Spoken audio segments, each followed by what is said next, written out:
Friends, welcome to our channel. मैं इस video में फिजिक्स का एक कंसेप्ट लाई हूँ न्यूटन लॉ ऑफ मोशन से। तो चलो क्वेश्चन देखते हैं।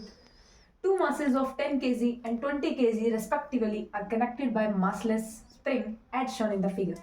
10 kg मास 20 kg, यहाँ पे 200 न्यूटन फोर्स अप्लाई हो रहा है और ये स्प्रिंग है। A force of 20 Newton act on 20 kg mass। This force of 200 Newton, sorry, it was 200 Newton. 200 Newton act on 20 kg mass at instant shown in 10 kg mass has acceleration। इसका acceleration given है 12। तो हमें इसका acceleration निकालना है।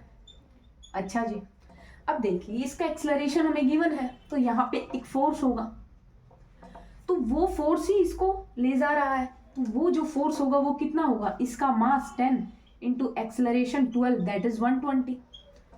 और ये जो फोर्स है ये स्प्रिंग में सेम रहेगा, चेंज तो होगा नहीं, तो ये इधर भी इतना ही लगेगा टी, यहाँ भी टी, ये इस साइड लगेगा। तो अब इसका फ्री बॉडी डायग्राम बनाएंगे।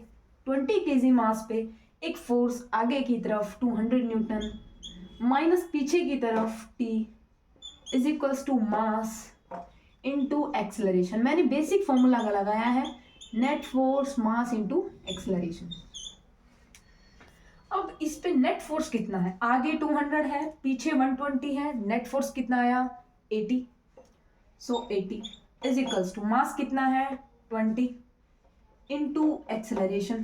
तो एक्सेलरेशन कितना आ गया 80 अपॉन 20 दैट इज 4 मीटर पर सेकेंड स्क्वायर। सो होप है आपको ये क्वेश्चन बहुत अच्छे से समझाया, मैंने कंसेप्ट समझ आया होगा। यहाँ पे क्या आया आंसर हमारा 4 मीटर पर सेकेंड स्क्वायर। कंसेप्ट यही था कि इसको कौन सा फोर्स ले जा रहा है, ये वाला, इस पे नेट फोर्स निकाला और अप्लाई कर दिया फॉर्मूला। तो इसी तरह वीडियोस देखने के लिए हमारे चैनल को सब्सक्राइब कीजिए। Thanks, have a nice day.